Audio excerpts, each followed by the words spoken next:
उसके बाद हम देखेंगे डिजीजेस कॉज्ड बाय, ये रिकेट्सिया कैसी कैसी डिजीजेस कॉज करता है। सबसे पहले spotted fever group, fall into 3 groups. हमारे पास स्पॉटेड फीवर ग्रुप पहला ग्रुप है। इसमें हमारे पास Rocky Mountain spotted fever, rickettsial pox, boutonneuse fever, Siberian tick typhus, Australian tick typhus, oriented spotted fever, ये सारा फीवर ग्रुप है जो कॉज करता है पहला।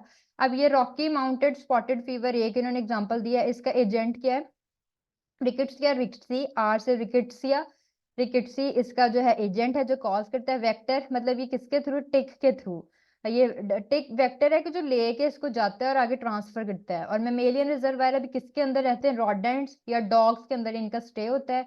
इंक्यूबेशन पीरियड 3 से 7 दिन के बाद जो है डॉग को साइन एंड सिम्टम्स शुरू हो जाएंगे, मतलब 3 से 7 दिन इनका इंक्यूबेशन पीरियड है, उसके बाद ये अपना काम शुरू कर देंगे। सिम्टम्स क्या है, अब्रप्ट ऑनसेट फीवर, फौरन बुखार हो जाएगा, चिल्स ठंड लगना शुरू हो जाएगी, हेडेक सर दर्द, मलेरिया, ये हमारे पट्ठों वगैरह को खिंच वगैरह, जो पट्ठों को खिंच वगैरह पड़ती है उसको हम कहते हैं। और रैश जो है first appear in extremities, extremities क्या होते हैं, हमारे हाथ या पैर, इधर हमारे पास फर्स्टली रैश शो होगा। और मूव सेंट्रीपिटली एंड इन्वॉल्व पाम, और हमारे जैसे हाथों में खारिश होना, सेंट्रीपिटल हमने पढ़ा कि इनवर्ड मूवमेंट है, तो हाथों के हथेलियों में या नीचे पैर में खारिश होना, तो वैसे होता है। Mortality 70% if left untreated in elderly, अगर हम इसको अनट्रीटेड छोड़ दें तो 70% इसका मोर्टेलिटी रेट है। कॉम्प्लिकेशंस क्या है, एचएसएम, जॉइंटस, मतलब इसको ट्रीट करना चाहिए अगर आपको रॉकी माउंटेन स्पॉटेड फीवर हुआ है, नहीं तो 70% चांस है कि मौत ही होनी है। एचएसएम हेपेटोसेप्लिनोमेगैली है, इसमें हेपेटिक हमारा लीवर और स्प्लीन दोनों ही इनलार्ज हो जाते हैं।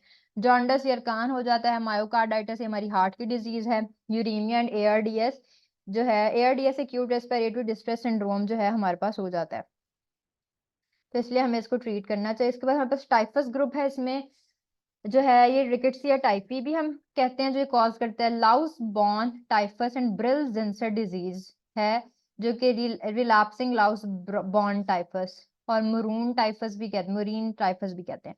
अब हम सबसे मुरीन टाइफस या एंडेमिक टाइफस की पढ़ेंगे। इसका एजेंट रिकेट्सिया टाइफी, ऊपर हमने पढ़ा था रिकेट्सिया रिकेट्सी, ठीक है। इसका वेक्टर टिक था, इसका वेक्टर क्या है, फ्ली। मेमेलियन रिजर्वायर रॉडेंट्स है।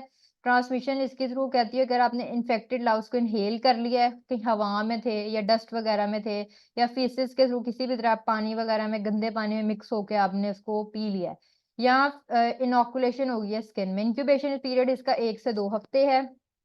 सिम्टम क्या है जी, ग्रेजुअली या फीवर होगा आपको, हेडेक, माइल्गिया और कफ वगैरह होगी। रैश जो है 50% से कम ही है। Maculopapular rash on the trunk जो है, मैक्यूलो पॉपुलर यही है कि हमारे मसल्स वगैरह पे जो है रैश होना शुरू हो जाएगी, मसल एक और पेन जो है शुरू हो जाएगा।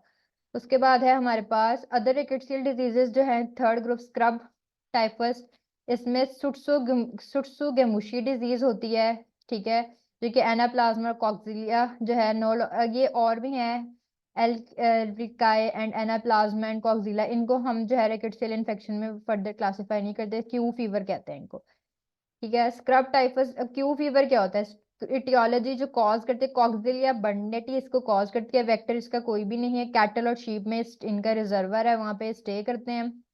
और मोड ऑफ ट्रांसमिशन की एमओटी इन वही है, डस्ट हमने इनहेल कर लिया, या एरोसोल कुछ स्प्रे ऐसे थे जो, या एरोस या सिक्रेट यूरिन फीसिस मिल्क में उसी तरह। और इंक्यूबेशन पीरियड इसका 2 से 3 हफ्ते है।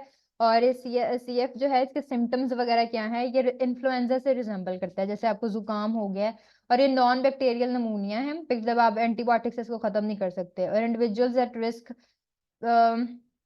कौन से लोग हैं जिनको नुकसान है, फूड हैंडलर्स जो कि खाना डिलीवर करते हैं इधर से उधर, उनको लग सकता है ये, या वेटनेरियंस जो वेटनरी डॉक्टर्स हैं, क्योंकि जाहिर है उनका डॉक्टर जानवरों के साथ बहुत ज्यादा इंटरेक्शन होता है। Infective endocarditis इकोजनली in chronic Q fever, या जिनको क्रोनिक क्यू फीवर होता है उनके अंदर चांसेस होते हैं कि उनको एंडोकार्डाइटिस भी हो सकता है। अब ये है how do you get rickettsial disease है, क्वेश्चन है ये, को most rickettsial disease spread to humans by arthropod, जैसे कि टिक्स, लाइस, माइट से। रॉकी माउंटेन फीवर का हमने जो है वेक्टर पढ़ा था कि डॉग है, तो उसके बाद जो है हमारे पास लाउस ब्राउन टाइफे है, इसका वेक्टर ये है मुरीनी, हमने सारा ऊपर अभी इसको पढ़ के हम आए हैं।